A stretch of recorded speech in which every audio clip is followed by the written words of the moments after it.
Hello, everyone, and welcome to the Virtual Power Teams podcast, now with AI as an enabler. And today we have an exciting guest, Ivelina Nikolova, and she's actually a second-time guest to our podcast. First time, it was a great podcast around building virtual and hybrid teams. She was managing a global teams with very much quite a lot of global dimensions and many countries involved. Now she's a general manager. So she stepped on a corporate ladder and now she has a business responsibility to drive over a couple of countries in Southeast Europe. So welcome, Ivelina. Tell us a little bit who you are and what you do in your current role. Hi, Peter. Thank you for having me for a second time. Meaning that I actually had a good chance to make a good first impression. About me, I spent 25 years of my life working in technology industry and technology companies, and been across starting from telecom through IT corporations, and now I am actually leading business practice in Schneider Electric, who are a worldwide leader in industry tech. So that's about me. I'm a general manager for Bulgaria, Northern Macedonia, Albania, and Kosovo, 4 countries in Southeast Europe. And I'm in charge of the entire territory operations, including sales, and also I have in my territory factory, a smart factory, producing electrical equipment. Excellent. So you have the full scale manufacturing, tech, a lot of tech experience, and now again in a tech company. My first question would be, being in the tech industry, how do you approach AI? And in particular, the AI strategy. Do you have like separate AI strategy that you developed, that you align with the business strategy, or it is intervened with the business strategy? What is your take now as a general manager with quite a big remit to shape things on the AI strategy? So just maybe to start with, the AI is not mature enough for to allow full adoption by the company. So most of the companies are still playing with it in order to fit it within their business, to understand the value it can bring. And taking into account that the leaders of the corporations are still human beings, they also have to go through that curve of just psychological adoption of this new resource, because it's quite powerful. There are a lot of sci-fi movies that tell us how it is going to take over the world. So in a way, there are many preconceived notions about what AI is, and very little about what it is not. So we are still navigating as well our way around AI. Mm-hmm. Okay. You ask about specific strategy. AI by itself cannot exist as a separate strategy.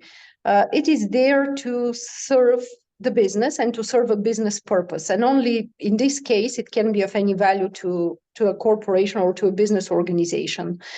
So at this point, the strategies that the corporations are adopting are around, again, trying to fit AI within their existing operations and to make people collaborate with that AI, train it, use it, and build efficiency through artificial intelligence. Mm-hmm. Excellent. So there are many case studies of companies who started AI just for the sake of AI, and they failed, as you said. The only way is to align it tightly with your already existing business strategy and business goals and make sure you deliver on those goals. Let's see now culture as a key word. You know, you mentioned CEOs and general managers like yourselves or country managers. They're human beings.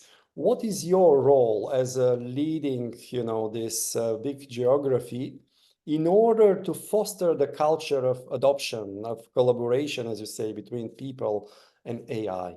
How do you see the C-level and in particular the number one, you know, in shaping the culture? Well, number one thing is to not deny it, to acknowledge its existence and to think about ways how to best adopt it. The second thing is to not experiment too much with different AI applications, because they eventually will drive to fatigue, and the organization will stop trusting that AI. You probably have heard many people say, yeah, we tried that in the past, it didn't work. And people tend to lean on their bad experience to generalize about the whole category of things. For example, if they had bad experience with 2 or 3 tools or application based on artificial intelligence, they will tend to generalize how it does not work. So I really try to approach it with caution, not because I'm afraid of it, but because I would like to get the best for my organization and something that I can have successful adoption of and not just waste of time. For example, we've been playing a lot with a sales assistant, which is AI-driven, and technically its purpose is to help the sales or people or the account managers to prepare for customer meetings and also to prepare for a meeting with a new prospect customer. So this AI tool collects all market information that's out there, including financial statements, including the organization structure of the company, including the big investments that the company has made or any business plans that they have published and so on. And also, if it's an already existing customer, it extracts data from our own systems, our corporate systems, to prepare a brief for the account rep to read so that they can prepare for that meeting. And quite honestly, it's very nicely written. It's like a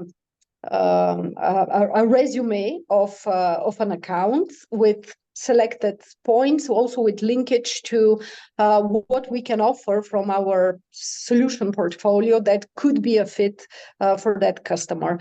And I thought, how many hours this has saved this poor account manager, during which they had to go off and collect that data by themselves.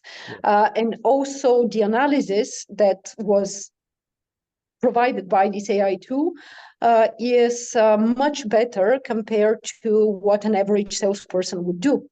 Yes. Very insightful, with many recommendations, and not strictly relying on the level of maturity of the salesperson, of how well they know the portfolio, and so on. So if used in that way, and you can technically prove to your personnel, to your organization, that this can bring an immense value to them, it's easy to use, the adoption rate can increase a lot. Also, I talk about the sales function, but I also mentioned that we have also a factory in the territory.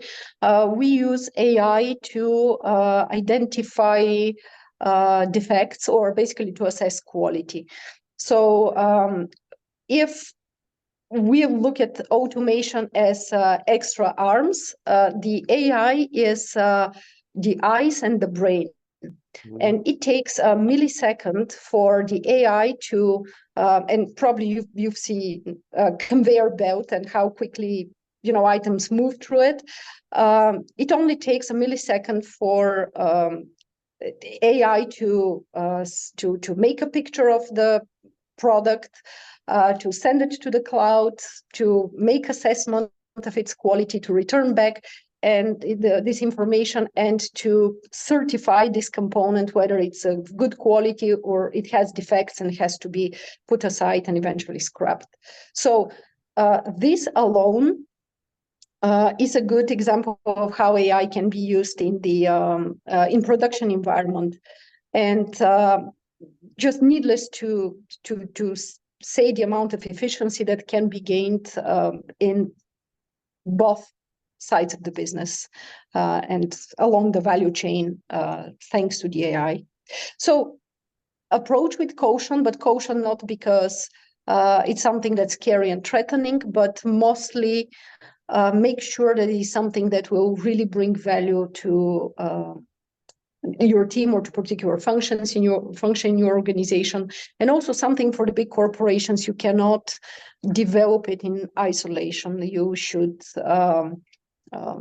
typically be again selective about what artificial intelligence is approved by the corporation, and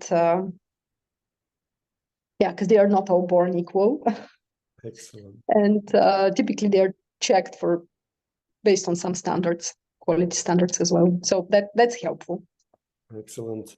Very pragmatic. Do you have any numbers? Can you share any productivity gains, percentage time of the salespeople saved on research for customers or in this failure detection? You have any kind of benchmark indicators? For the sales team perspective, it definitely saves around maybe a day of a week in just preparation. So that's 20%. Just having this assistant. So that's already, and that's 20% of productive time that now the sales reps can use to actually do added value work, which is meet with customers properly prepared and plug in an extra customer in their week. Yes, yes. I ask you about your personal role. I will just dwell on it for a second. There is one case study where a bank, the CEO of the bank, encouraged again the salespeople and the account managers to use AI in a similar fashion, giving recommendations that they bring about to the customers. And he had a newsletter and he had a prize for the best performing. And there were some people who rejected, relied only on their expertise. Some people adopted the technology, and the winners was in this case the ones that used the technology, and there was again a prize. So the CEO was hands-on promoting technology. Can you give us any examples or any tips how the number one can promote the adoption and the embracing the AI tools? Well, by not being afraid of it and by being willing to invest time, their own time, and experiment with different tools and making sure they are good for the organization. I believe that the AI adoption will, on a larger scale, will go through several phases. And we are pretty much in the phase one of the AI adoption, time when there are many tools popping up. Some companies are still hesitant whether to adopt, how to adopt. Some are still in denial that, no, that's not the way forward. And I believe that in this time, our role as leaders is to actively promote the necessity for us to use AI as our help to to promote its the efficiency that it brings, to promote its predictive capabilities, and the large and very wide access to data that a typical AI tool can extract, put together, analyze, and generate a meaningful outcome out of it. So that is how, well, by the way, I created a role in my organization, which we called a digital leader, for a lack of better term. And he's in charge of exploring what different tools are out there, what is approved by the digital organization of the corporation, and which ones could be suitable for us to use. So by creating this additional role, my objective is really to increase the digital awareness, the AI awareness in the organization, and to have a person whose entire job is to help people with the adoption. So in a way, he works as a customer success manager for his colleagues and peers, to make sure that they extract the best value of the application that we choose to adopt. Excellent, excellent. So it's, as you say, in the first phase of just understanding, it is crucial to have this role with the right skill sets and the right communication leadership skills.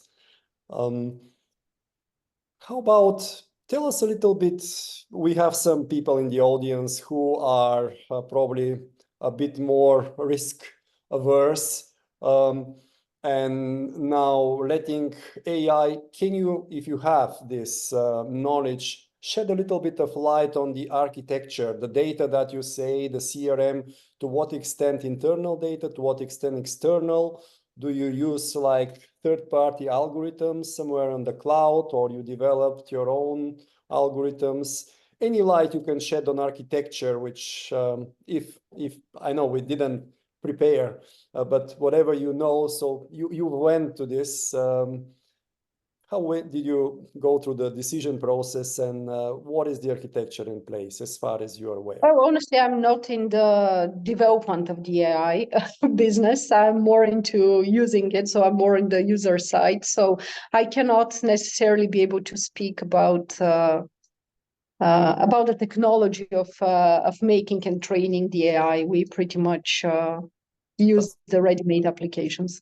And you have like a global center of excellence, whatever, which runs. We technically have a digital organization that is vetting the applications that are good to use. Yes. And in terms of safety, in terms of the protocol that they are using, and so on and so forth, not necessarily in terms of features, which at the end, it's on the business to tell how helpful this has been, and to rate the applications from most useful to least useful. So yeah, we all have our jobs, and mine is more on the consumer side of the artificial intelligence enabled tool than on the development side. Just another more specific question. Who was leading the initiative of adopting this sales AI? You know, best practices say it's good to have a business leader, and even if it's cross-functional, the functions that is most involved will lead it from the beginning till the end, and also capturing the benefits. And it's also good to have like your role, center of excellence, but let the business lead. How was in your case the implementation? Who led it, and who were the other parties involved in this particular sales AI? So I mentioned already that there is a digital organization that basically makes that applications available for the corporation to use.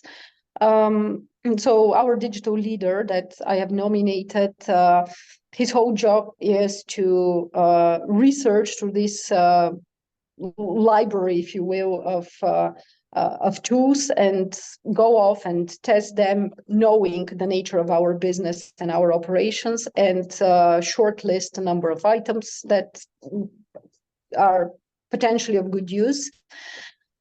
And after that, we create a little pilot with the respective teams that AI is supposed to serve. We test the quality of the data that it uses and generates. And if we internally vet it off as something that will create value for us, then we move to a broader adoption that follows the training schedule, and then some incubation basically within the organization until we are ready to adopt it broadly. Mhm. Okay. So that's the process that we pretty much follow. I mean, it's not a hugely scientific process. It's a trial and error. It's a hit or miss. We are at the stage again of the AI maturity, where there is a big availability, and the quantity is more than the quality. So we have to make our own way around all what's out there, and to pick and choose something that we believe would work. Whether it will stay for the eternity, unlikely, but until it works for us and until we find something better to use, I am happy just to open the door for that new resource for my organization, and to make them, not as fearful. Because I believe that eventually, and over time, when we get to a certain maturity of AI's algorithms that it uses, the protocols as well that it uses, the difference between life and death for the corporations will be the quality of the technology that they use. Mm-hmm. And it will come time when the early adopters will have a good head start, and better experience and better prepared workforce, and they will be able to, based on their knowledge so far of what works and what doesn't, because they have been through this path, will be able to select a better quality technology that will work for them. Because at some point, and that time is not very far away, it will become a matter of survival for the companies. Yes, spot on. And maybe hence the maybe one question before the last. As you said, selecting the right technologies would be crucial, and not just selecting, but ensuring adoption. So for the senior leaders, and not just senior leaders, some AI literacy, data science becomes necessary, and different leaders perceive it differently. You don't have to be necessarily an expert, but perhaps having a broad overview. What is your take on this upskilling, reskilling? And maybe you can comment on a senior level, but also you have quite a large organization with different levels. How do you approach the new skills and bringing, and reskilling, upskilling the people to be able to adopt and to be able to select and to be able to drive this evolution?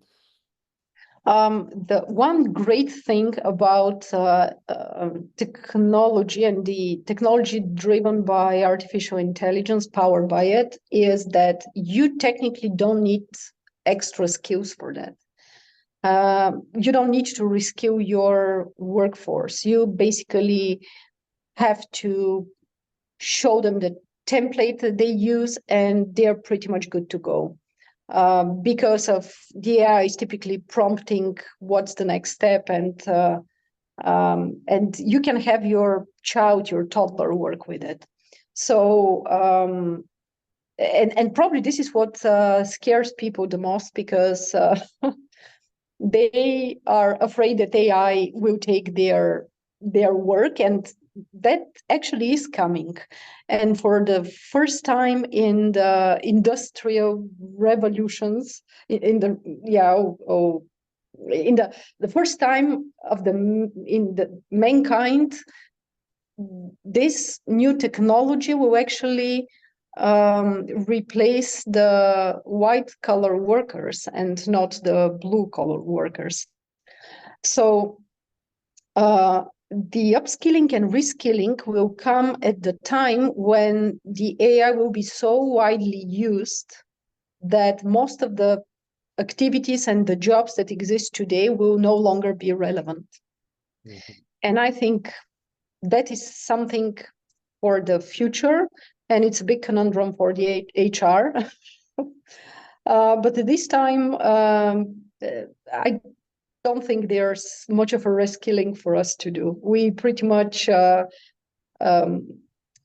with what we have as skills, and this is more than sufficient to be able to leverage a good quality AI powered tool. Mm-hmm. It is, I agree with you to the extent of you stick to your existing business model and existing operating model. Now, AI could be an enabler to kind of go to a different business model in a different, business lines. And, Harvard distinguishes between value creation, which you do it for years, as you said, one of the global leaders in the industry tech. But now with AI and big data, you can distinguish between value creation and value capture. You could create a new value based on the data and capture it in a different way. And those kind of more fundamental changes require perhaps a little bit of knowledge on a senior level and also involving the right expertise to be able to shape.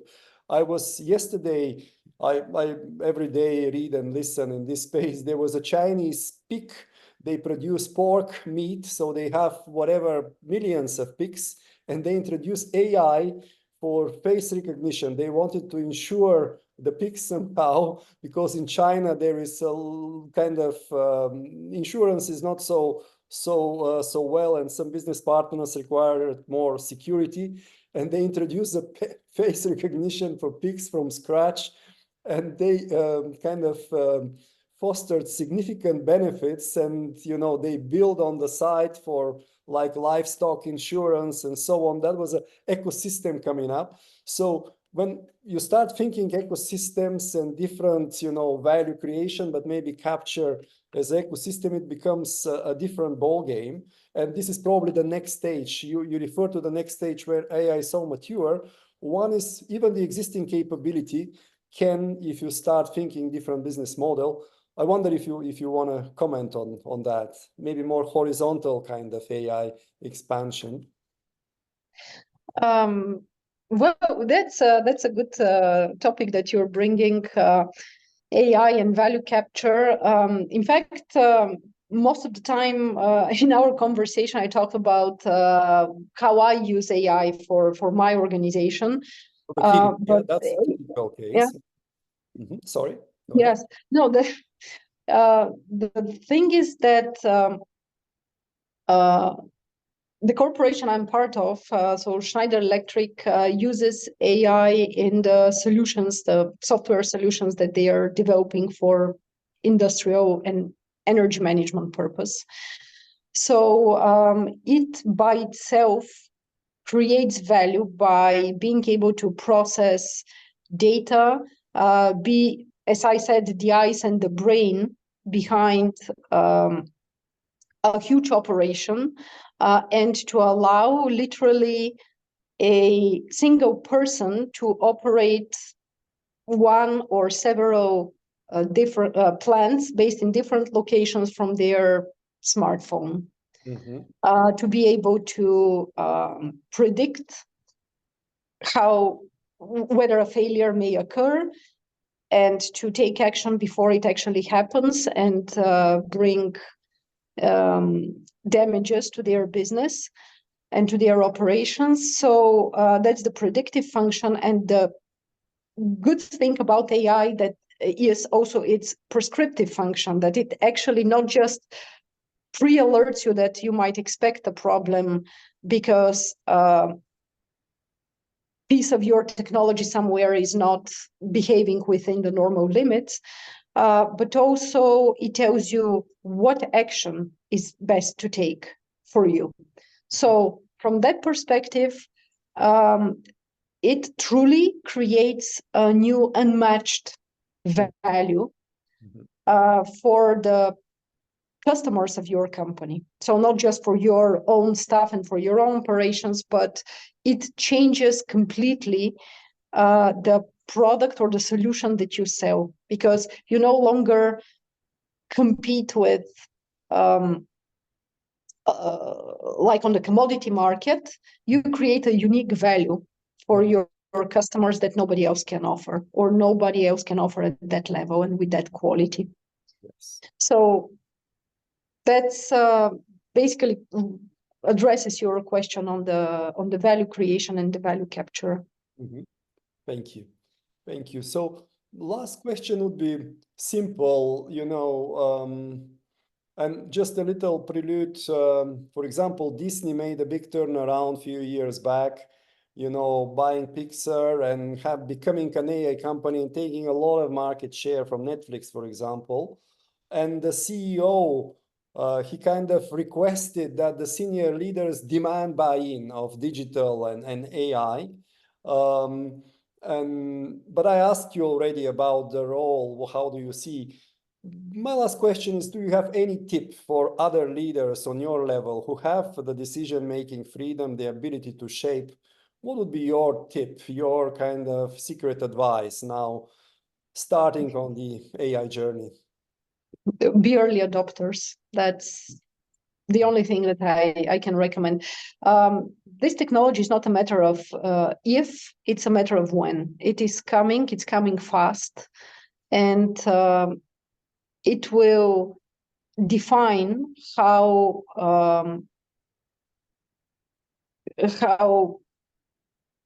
strong your company can be at some point when the battle is between technology. So the sooner you adopt the technology, the better you'll be prepared for what comes next, and it's coming. Thank you so much. As usual, very pragmatic, very practical. I hope all the listeners will get a lot of practical tips. Thank you so much. And thank you for having me. You're very, very welcome. Okay, to all the listeners, see you next time.